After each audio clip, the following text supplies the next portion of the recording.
쓰레기통에 처박힌 내 사랑 제일부. 새벽 3시 반. 도시의 소음조차 잠든 깊은 밤이었지만 60세 김영숙 씨의 주방은 대낮처럼 환하게 불이 켜져 있었습니다. 낡은 형광등이 지잉거리며 미세하게 떨리는 소리만이 고요한 새벽 공기를 위태롭게 채우고 있었습니다. 영숙 씨는 뻐근해오는 허리춤을 주먹으로 툭툭 두드리며 싱크대 앞에 섰습니다.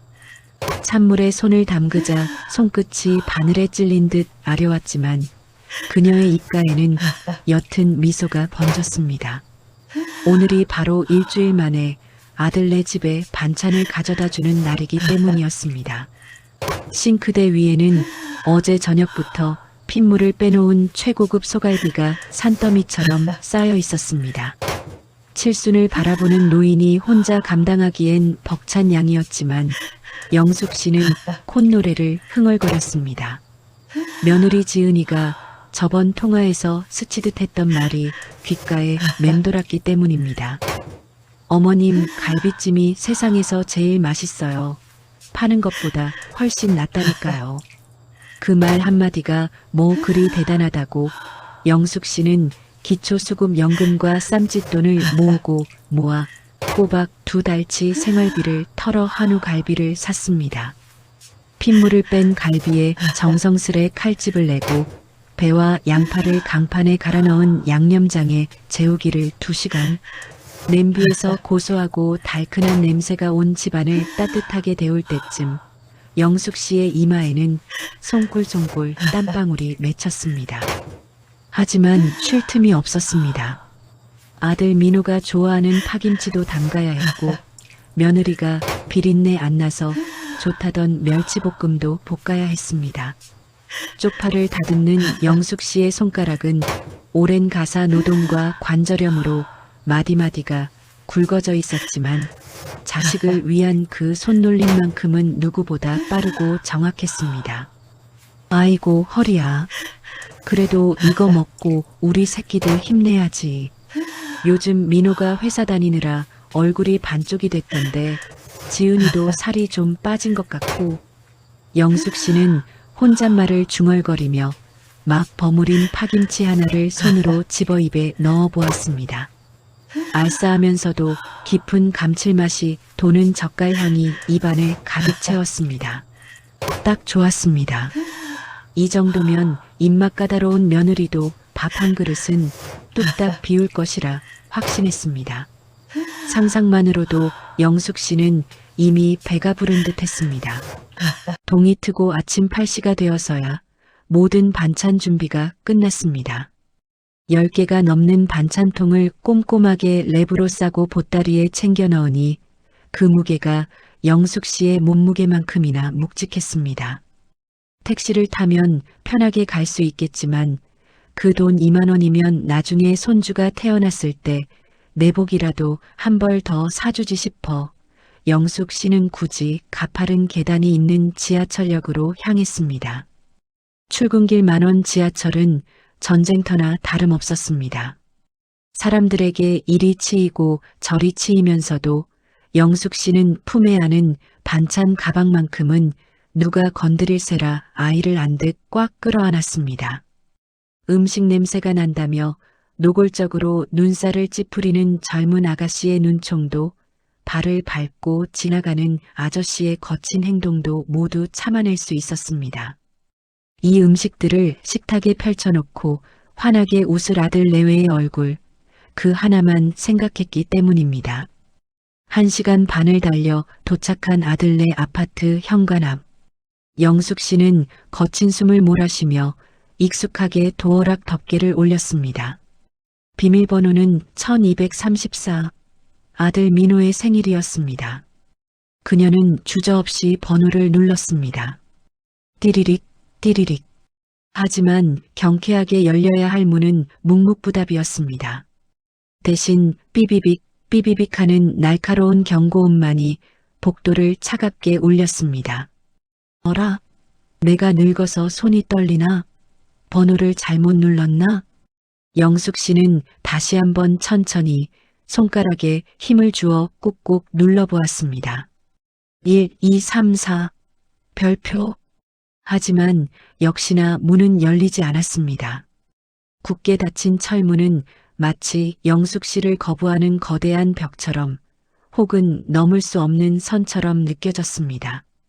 순간 가슴 한구석이 서늘해졌습니다. 번호가 바뀌었구나. 며칠 전 통화할 때만 해도 아무 말이 없었는데 바쁜 아이들이 깜빡했겠지.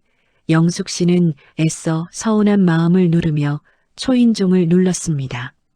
딩동, 딩동. 안에서는 인기척이 없었습니다. 평일 오전이니 출근했을 시간이었습니다.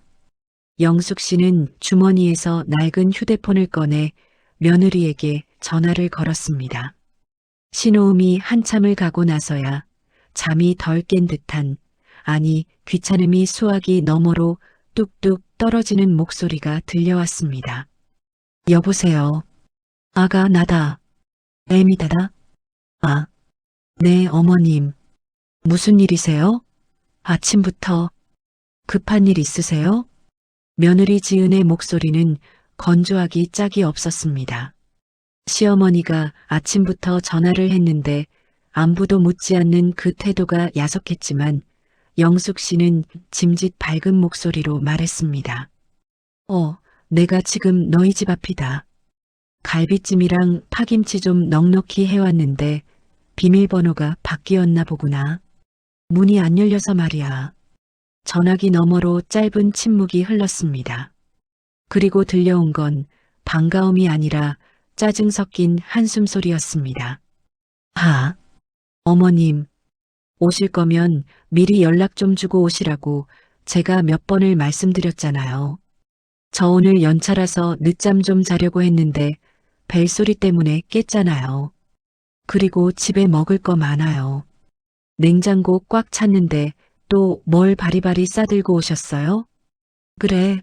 아이고, 내가 미안하다. 내가 갈비찜 먹고 싶다던 게 생각나서 그만. 그럼 비밀번호만 좀 알려다오. 냉장고에 넣어만 두고 얼굴 안 보고 바로 갈게. 너 푹 쉬어라. 며느리는 잠시 망설이는 듯 하더니 아주 빠른 속도로 숫자를 읊어댔습니다. 915요. 저희 결혼기념일로 바꿨어요. 냉장고 꽉 차서 들어갈 때 있을지 모르겠네요. 아무튼 두고 가세요. 저 다시 잘 거니까 깨우지 마시고요. 뚜둑. 전화는 매정하게 끊겼습니다. 결혼기념일. 그래, 자기들끼리는 챙겨야겠지. 그런데 시어머니한테 바뀐 번호 하나 알려주는 게, 문자 하나 남겨주는 게 그렇게 힘들었을까요? 섭섭함이 목구멍까지 차올랐지만 영숙 씨는 꿀꺽 삼켜버렸습니다. 요즘 애들은 다 개인주의라잖아. 시어머니가 눈치 없이 군 내 잘못이지. 내가 이해해야지. 늙은 내가 참아야지.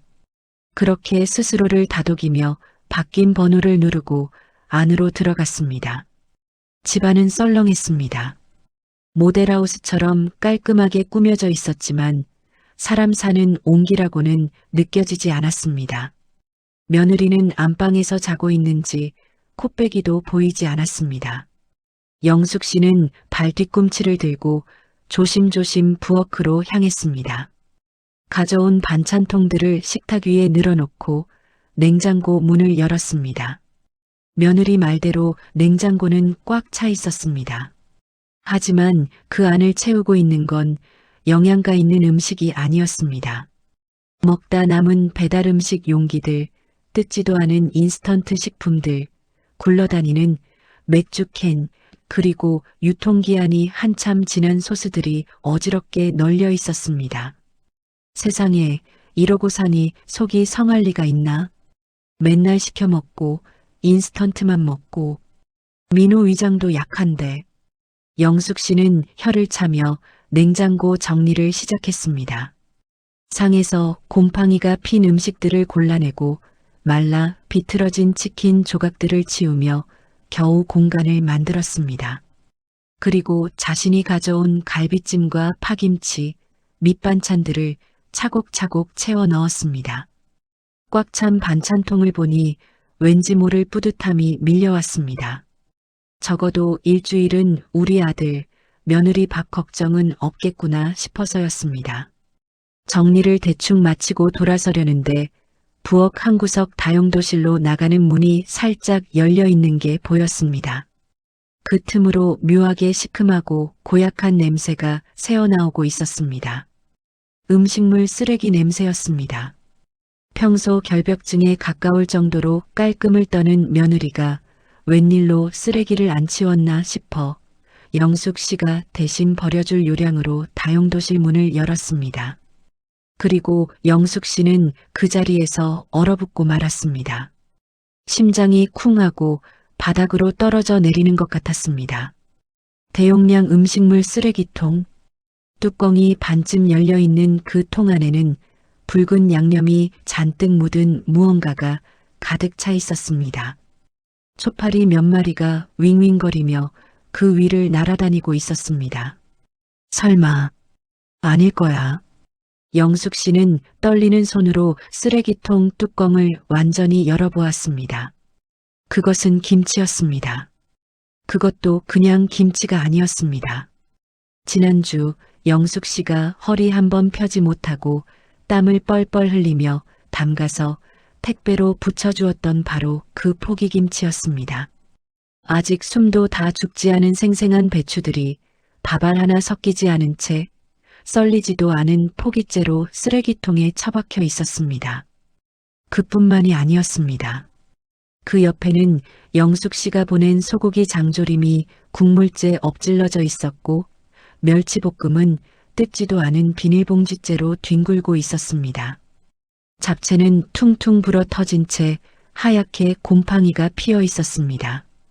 이게 도대체 눈앞이 캄캄해졌습니다. 다리가 후들거려 서 있을 수가 없었습니다. 영숙 씨는 그 자리에 주저앉아 더러운 쓰레기통을 부여잡았습니다. 썩은 내가 코를 찔렀지만 그보다 더 역겨운 것은 뱃속 깊은 곳에서 올라오는 배신감이었습니다. 먹다 남은 게 아니었습니다. 상해서 버린 것도 아니었습니다. 손도 대지 않은 영숙 씨가 보낸 정성 그대로가 쓰레기 취급을 당하며 버려져 있었습니다. 지난주에 전화했을 때 며느리가 했던 말이 비수처럼 날아와 가슴에 꽂혔습니다. 어머님, 김치 너무 맛있어요. 안 그래도 사 먹는 김치 질렸는데 역시 어머님 손맛이 최고라니까요. 잘 먹을게요. 오빠도 너무 좋아해요. 그 살가웠던 목소리, 그 웃음소리, 그 모든 것이 새빨간 거짓말이었습니다. 시어머니 앞에서는 웃으며 받아놓고 전화를 끊자마자 이렇게 가차없이 쓰레기통에 처박아 버린 것입니다. 가슴이 난도질 당하는 것 같았습니다. 내 정성이, 내 사랑이 이 아이에게는 그저 처리 곤란한 쓰레기였을 뿐인가. 눈물이 왈칵 쏟아졌습니다. 억울하고 분해서 견딜 수가 없었습니다. 그때였습니다. 안방 문이 열리는 소리가 들렸습니다. 달그락. 아, 뭐야. 냄새나게 진짜. 아침부터 왜 시끄럽게 부스럭거려. 부스스한 머리를 한 며느리 지은이 실크 가운을 걸치고 부엌으로 나왔습니다. 그녀는 코를 막으며 인상을 잔뜩 찌푸리고 있었습니다. 그리고 다용도실 앞에 주저앉아 있는 영숙 씨를 보고는 놀라기는커녕 짜증스러운 표정을 지었습니다. 어머님? 가신 거 아니었어요? 거기서 뭐 하세요? 냄새나게 그 문은 왜 열어두셨어요? 비위 상하게. 그 당당한 태도. 미안함이나 당황함이라고는 찾아볼 수 없는 그 뻔뻔한 얼굴을 보자 영숙 씨 안에 무언가가 툭 하고 끊어졌습니다. 그것은 며느리에 대한 마지막 기대이자 인내심이었습니다. 영숙 씨는 떨리는 다리를 짚고 천천히 일어났습니다. 그리고 제 손에 들려있던 음식물 쓰레기 국물이 뚝뚝 떨어지는 김치 조각을 며느리 눈앞에 들이밀었습니다. 지은아, 내가 말 좀 해봐라. 이게 뭐냐? 네. 아, 그거요? 더러우니까 좀 치우세요. 아침부터 왜 그러세요, 진짜. 더러워? 이게 더러워? 이건 내가 지난주에 보낸 김치다. 내가 맛있다고 잘 먹겠다고 했던 그 김치야. 근데 왜 이게 쓰레기통에 들어가 있어? 그것도 썰지도 않은 채로. 영숙 씨의 목소리가 갈라지며 비명처럼 터져 나왔습니다. 지은은 한숨을 푹 쉬며 머리카락을 쓸어 넘겼습니다. 그리고는 어처구니 없다는 듯한 표정으로 팔짱을 꼈습니다. 어머님, 솔직히 말해서요. 어머님 음식 저희 입맛에 안 맞아요. 짜고 맵고 젓갈 냄새 너무 심하고요. 냉장고에 넣어두면 냄새 배서 다른 음식까지 다 망친다고요. 그리고 요즘 누가 집에서 촌스럽게 이런 거 먹어요? 다 사 먹지. 입맛에 안 맞으면 돌려보내든지 아니면 남을 주든지 하지. 어떻게 시어미가 해준 음식을, 이 정성을 쓰레기 취급을 해? 내가 이거 담그느라 허리가 휘는 줄 알았다. 내 생각해서 좋은 고춧가루 쓰고 비싼 새우젓 사다가. 아, 어머님, 그만 좀 하세요. 지은이가 소리를 빽 질렀습니다. 누가 해달라고 했어요? 어머님이 좋아서 해오신 거잖아요. 저희는 필요 없다고, 괜찮다고 몇 번이나 돌려서 말했는데 못 알아들으신 건 어머님이시잖아요. 억지로 떠맡겨 놓고 왜 생색이세요? 음식물 쓰레기 봉투 값도 아까워 죽겠는데. 영숙 씨는 망치로 머리를 얻어맞은 것 같았습니다. 며느리에게 자신의 사랑은 폭력이었고 자신의 정성은 비용이 드는 쓰레기였습니다. 그럼 그렇다고 말을 하지. 왜 거짓말을 했니? 맛있다고 잘 먹겠다고. 왜 노인네를 희망 고문했어? 그럼 어떡해요? 대놓고 맛없다고 하면 삐지실 거잖아요. 적당히 맞춰드렸으면 고마운 줄 아셔야지. 어디까지 맞춰드려야 해요? 그리고 이거 어머님이 버리세요. 저 비위 약해서 못 치우니까. 어우, 냄새. 지은은 마치 더러운 벌레를 보듯 영숙 씨와 김치를 번갈아 보더니 냉장고에서 생수를 꺼내 벌컥벌컥 마셨습니다. 어머님, 저 오늘 쉬는 날이에요. 피곤하니까 그만 가주세요. 아, 그리고 앞으론 반찬 가져오지 마세요. 가져오셔봤자 어차피 다 버려요. 아셨죠? 영숙 씨의 손이 부들부들 떨렸습니다. 눈물이 말라버리고 그 자리에 뜨거운 불덩이가 들어차기 시작했습니다. 이것은 단순한 고부 갈등이 아니었습니다. 이것은 인간에 대한 예의 그리고 한 사람의 인생에 대한 모독이었습니다. 그래, 알았다. 가져오지 말라면 안 가져오마. 그런데 지은아, 하나만 묻자. 너한테 시어머니는 나는 도대체 뭐니? 지은이 피식 웃으며 대답했습니다. 뭐긴 뭐예요. 그냥 남편 낳아주신 분이죠. 아, 그리고 가끔 용돈 주시는 분? 솔직히 저희 사는데 간섭만 안 하시면 참 좋은 분일 텐데 말이에요.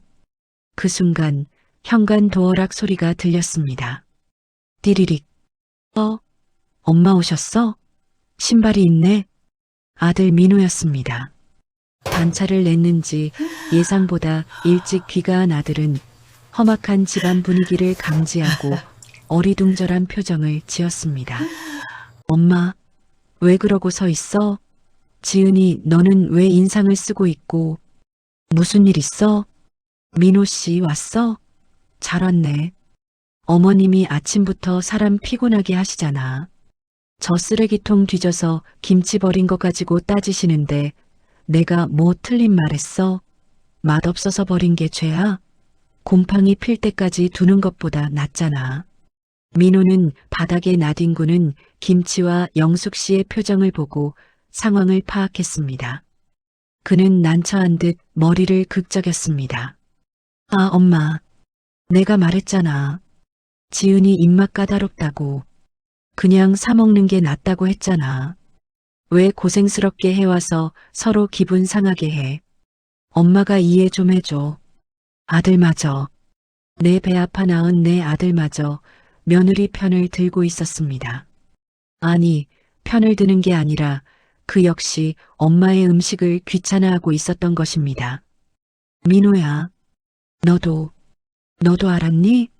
내 반찬 다 버리는 거? 민호는 영숙 씨의 눈을 피했습니다. 아니, 다 버리는 건 아니고, 가끔 너무 많이 가져오시면 상해서 버리기도 하고 그랬지. 엄마, 그냥 좋게 넘어가자. 지은이 예민하잖아. 쉬는 날인데 좀 쉬게 둬. 좋게 넘어가. 영숙 씨는 허탈한 웃음을 터뜨렸습니다. 그래. 너희들에게 나는 귀찮은 짐짝이었구나. 내 음식은 냄새나는 쓰레기였고, 내 사랑은 음식물 쓰레기 봉투만도 못한 거였어. 어머님, 그렇게 비약하지 마시고요. 암튼 앞으론 빈손으로 오세요. 아니, 오실 때 미리 연락 좀 주시고요.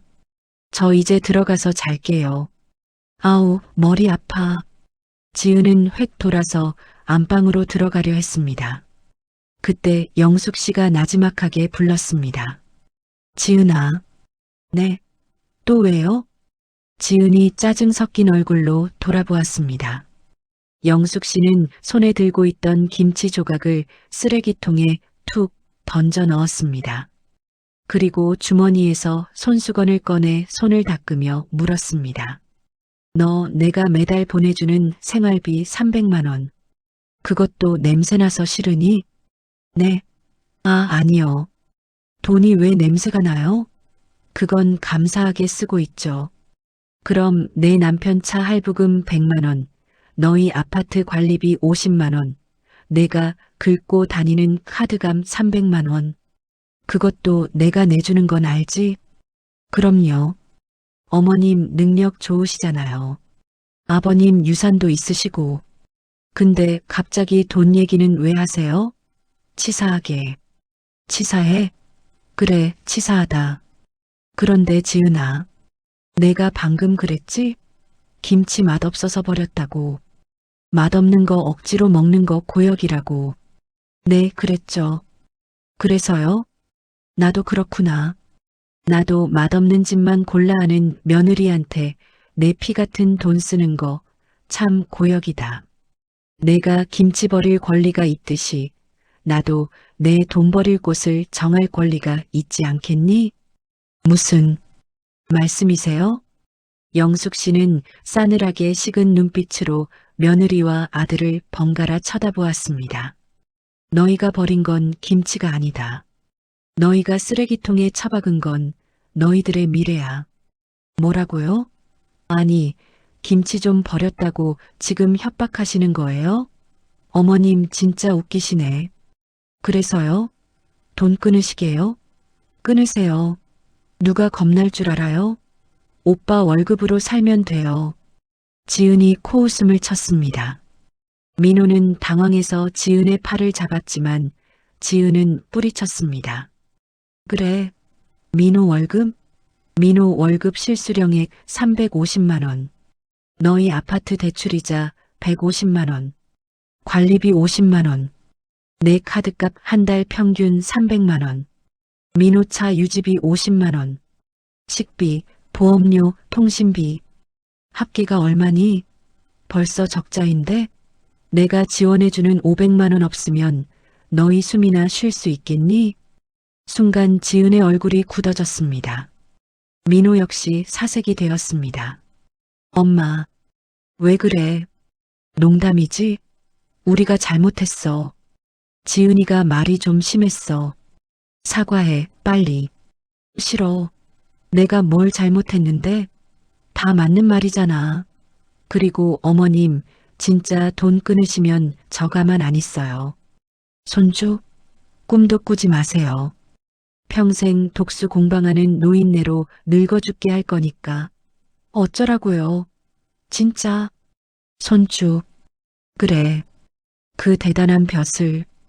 이제 필요 없다. 영숙 씨는 식탁 위에 올려두었던 갈비찜과 반찬들을 다시 주섬주섬 가방에 챙겨 넣었습니다. 엄마, 그거 가져가게. 우리가 먹을게. 두고 가. 먹지 마라. 이런 쓰레기를 어떻게 너희 귀한 입에 넣겠니?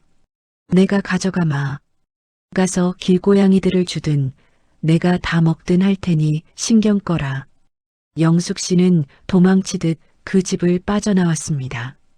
엘리베이터 문이 닫히는 순간까지 며느리의 표독스러운 목소리가 복도를 울렸습니다. 가세요. 가시라고요. 누가 아쉬울 줄 알아? 어쩌라고요. 아파트 단지를 빠져나오는 영숙 씨의 다리가 휘청거렸습니다. 하늘은 맑게 개어 있었지만 영숙 씨의 세상은 무너져 내리고 있었습니다. 벤치에 털썩 주저앉은 영숙 씨는 가방 속에서 차갑게 식어버린 갈비찜통을 꺼내 들었습니다. 뚜껑을 열자 달콤하고 짭조름한 냄새가 코를 찔렀습니다. 민호야, 너 어릴 때 이거 해주면 밥 3공기씩 먹었었는데 엄마가 해준 거면 돌도 씹어 먹겠다던 내 새끼였는데 참았던 눈물이 툭 터지듯 쏟아져 나왔습니다. 영숙 씨는 갈비찜을 손으로 집어 입에 넣었습니다. 눈물과 콧물이 뒤섞여 짠맛이 났지만 억지로 씹어 삼켰습니다. 꾸역꾸역 목구멍으로 넘겼습니다. 그리고 다짐했습니다. 이 갈비찜이 위장에서 소화되어 사라지는 순간 호구 시어머니 김영숙도 사라질 것이라고. 내가 어쩌라고요라고 했니? 그래. 어디 한번 두고 보자. 그 잘난 입에서 비명소리가 나올 때까지 내가 지옥을 보여주마. 영숙 씨는 눈물을 닦고 휴대폰을 꺼내 들었습니다. 그리고 떨리는 손가락으로 은행 앱을 켰습니다. 자동이체 해지. 확인 버튼을 누르는 영숙 씨의 눈빛이 매섭게 빛났습니다. 전쟁의 서막이 올랐습니다. 다음 날 아침 은행 문이 열리기도 전인 오전 8시 50분. 영숙 씨는 이미 셔터가 내려진 은행 앞에 서 있었습니다. 그녀의 손에는 통장 뭉치와 도장, 그리고 신분증이 든 가방이 들려 있었습니다. 지난밤 그녀는 한숨도 자지 못했습니다. 눈을 감으면 쓰레기통에 처박혀 있던 김치와 며느리의 조소 섞인 얼굴이 떠올라 심장이 터질 것 같았기 때문입니다. 9시 정각. 셔터가 올라가고 영숙 씨는 1번 대기표를 뽑았습니다. 가장 먼저 창구에 앉은 그녀의 표정은 마치 사형 선고를 내리러 가는 판사처럼 비장했습니다. 고객님, 무엇을 도와드릴까요? 이거 전부 다 해지해 주세요. 창구 직원이 통장 뭉치를 받아들고는 눈을 동그랗게 떴습니다. 네, 전부 다요? 잠시만요. 이건 적금이고, 이건 며느님 명의로 된 생활비 자동이체 통장인데요. 그리고 이건 아드님 자동차 할부금 나가는 통장이고요. 정말 다 끊으시겠어요? 네. 하나도 남김없이 싹 다 끊어주세요.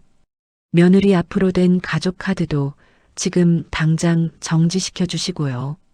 잔액은 전부 제 개인 입출금 통장으로 넣어주세요. 직원은 당황한 듯 모니터와 영숙 씨를 번갈아 쳐다보았습니다. 보통 부모님들이 자식들 앞으로 된 지원을 끊을 때는 망설이거나 홧김에 왔다가도 다시 돌아가는 경우가 많은데 영숙 씨의 눈빛에는 한치의 흔들림도 없었기 때문입니다. 혹시 카드 분실 신고로 처리해 드릴까요? 사유를 입력해야 해서요. 분실이라. 네, 도난이라고 해두죠. 도난이요? 카드를 잃어버리셨나요? 경찰에 신고는 하셨고요? 아니요. 내 마음을 도둑 맞았으니까 도난이 맞지 않겠어요? 30년 넘게 키운 내 정성을 도둑 맞고 며느리에게 준 내 사랑을 몽땅 도둑 맞았으니 신고해야죠. 직원은 영숙 씨의 알 수 없는 말에 잠시 멍한 표정을 지었지만 이내 침묵하고 업무를 처리하기 시작했습니다. 타다닥 타닥 키보드 치는 소리가 유난히 크고 경쾌하게 은행 안을 울렸습니다. 영숙 씨는 그 소리를 들으며 타들어가는 속을 달래기 위해 차가운 냉수를 한 모금 들이켰습니다. 가슴속에서 천불이 나는데 이 차가운 물이라도 마시지 않으면 당장이라도 화병으로 쓰러질 것만 같았습니다. 잠시 후 직원이 처리 완료 도장을 쾅 찍어 서류를 내밀었습니다. 처리되셨습니다. 카드는 즉시 사용 중지되었고요. 자동이체는 이번 달부터 나가지 않습니다. 잔액은 어르신 본인 계좌로 입금해 드렸습니다. 수고했어요. 영숙 씨는 자리에서 일어났습니다. 은행 문을 나서자 눈부신 오후의 햇살이 쏟아졌습니다. 손에 쥔 통장 껍데기는 텅 비었지만 이상하게도 가슴은 깃털처럼 가벼웠습니다. 매달 25일이면 어김없이 며느리 통장으로 흘러들어가던 300만 원, 아들놈 외제차 할부금 100만 원, 그리고 한도 500만 원짜리 며느리의 가족카드. 며느리와 아들의 삶을 지탱하던 그 굵직한 탯줄을 영숙 씨 스스로 가위로 싹둑 잘라버린 것입니다. 그 시각 서울 청담동의 한 고급 명품 편집쇼. 며느리 지은은 아마 친구들과 우아하게 쇼핑을 즐기고 있었을 겁니다. 어제 시어머니를 쫓아낸 무용담을 친구들에게 늘어놓으며 자신이 쏠 테니 마음껏 고르라고 큰 소리치고 있었겠지요. 영숙 씨는 눈을 감고 그 광경을 상상해 보았습니다. 계산대 앞에 당당하게 카드를 내미는 그녀의 하얗고 가녀린 손길을요. 그리고 그 손이 부끄러움으로 떨리게 될 순간을요. 정확히 30분 후였습니다. 영숙 씨의 휴대폰이 테이블 위에서 미친 듯이 진동하며 춤을 추기 시작했습니다. 액정에는 며느리라는 세 글자가 떴습니다. 평소 같았으면 반가워서 한달음에 받았을 그 이름이 이제는 징그럽게 느껴졌습니다. 영숙 씨는 전화를 받지 않고 가만히 내려다보았습니다. 진동이 멈추고 다시 울리고 또 멈추고 5번째 전화가 왔을 때야 비로소 영숙 씨는 느긋하게 통화 버튼을 눌렀습니다. 여보세요. 어머님, 도대체 전화를 왜 이렇게 안 받으세요? 저 지금 미치겠어요. 수화기 너머로 들려오는 지은의 목소리는 다급함을 넘어 공포와 패닉에 가까웠습니다. 주변이 웅성웅성 시끄러운 걸 보니 아직 매장인 모양이었습니다. 어머님, 저 지금 계산대 앞인데 카드가 정지됐대요. 도난 분실 카드라고 뜨면서 직원이 저를 범죄자 보듯 쳐다보잖아요. 보안 요원까지 오고 난리 났어요. 쪽팔려서 진짜 빨리 풀어주세요. 은행 전산 오류 난 거죠? 어제까지만 해도 잘 썼는데 갑자기 왜 이래요? 오류? 아니, 오류 아니다. 내가 정지시켰다. 네, 정지라뇨? 갑자기 왜요? 저 지금 친구들 다 보고 있는데 계산 못해서 서 있다고요. 제 거 말고 친구들 것까지 다 골랐는데 제가 쏜다고 큰 소리 뻥뻥 쳤는데 이러시면 어떡해요. 빨리요, 빨리.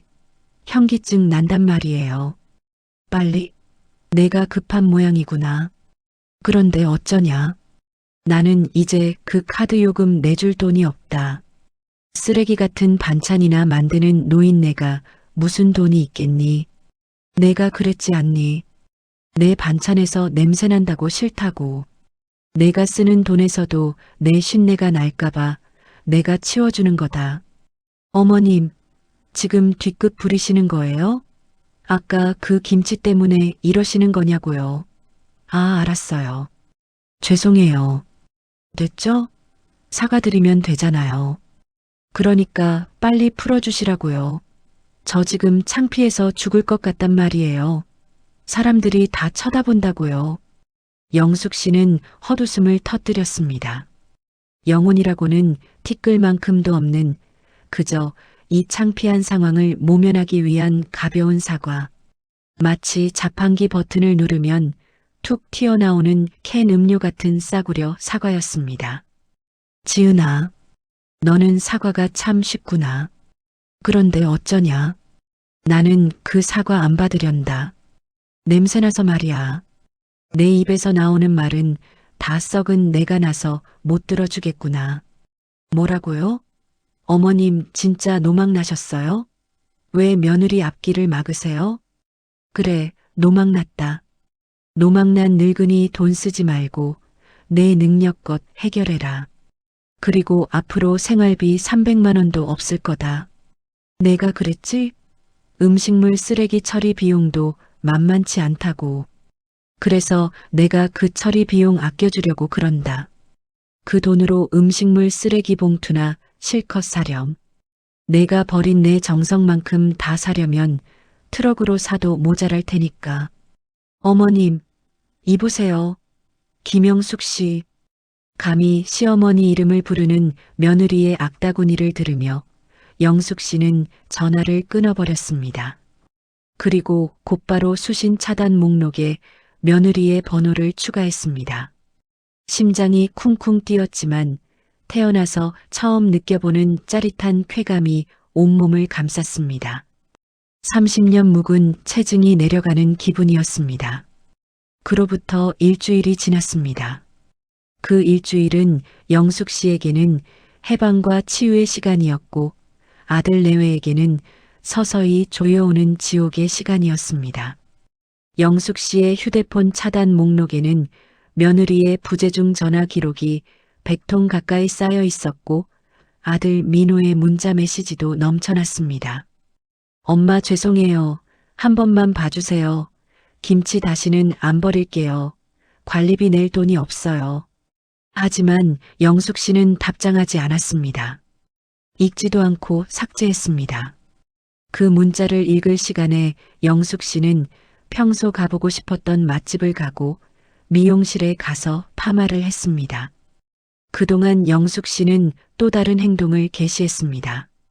사실 영숙 씨는 일주일에 2번씩 아들 내외가 출근한 사이에 몰래 그 집에 들르곤 했었습니다. 가서 산더미처럼 쌓인 빨래를 돌리고 개어놓고 며느리가 벗어둔 속옷을 손빨래하고 셔츠를 다려놓고 곰팡이 핀 화장실을 락스로 닦아놓고 텅 빈 냉장고를 밑반찬으로 채워두는 일. 며느리는 우렁각시가 다녀가는 줄 알았는지 아니면 시어머니가 하는 걸 당연한 권리라고 생각했는지 고맙다는 말 한마디 없었지만 영숙 씨는 아들놈 깨끗한 옷 입혀 보내고 싶은 마음에 그 짓을 3년이나 해왔습니다. 하지만 이제 그 비밀 방문도 완전히 끊었습니다. 보름 정도 지났을 때 동네 마트에서 우연히 아들네 아파트 경비원을 만났습니다. 경비원은 영숙 씨를 보자마자 반가운 듯 하지만 곤란한 표정으로 달려왔습니다. 아이고, 1205 어르신 아니십니까? 요즘 통 안 보이시네요. 어디 편찮으신 건 아니시죠? 아, 예. 제가 좀 바빠서요. 잘 지내시죠? 안 그래도 며느님이 며칠 전에 관리실 와서 난리를 치고 갔습니다. 청소 아주머니가 왜 안 오냐고 혹시 관리실에서 마음대로 해고했냐고 따지더라고요. 우리가 부른 적도 없는데 무슨 소리냐고 했더니 집안 꼴이 돼지우리라고 냄새나서 못 살겠다고 관리비 못 낸다고 고래고래 소리를 지르는데 참 며느님 성격이 보통이 아니시더군요. 저희 직원들이 아주 혼쭐이 났습니다. 영숙 씨는 피식 헛웃음이 나왔습니다.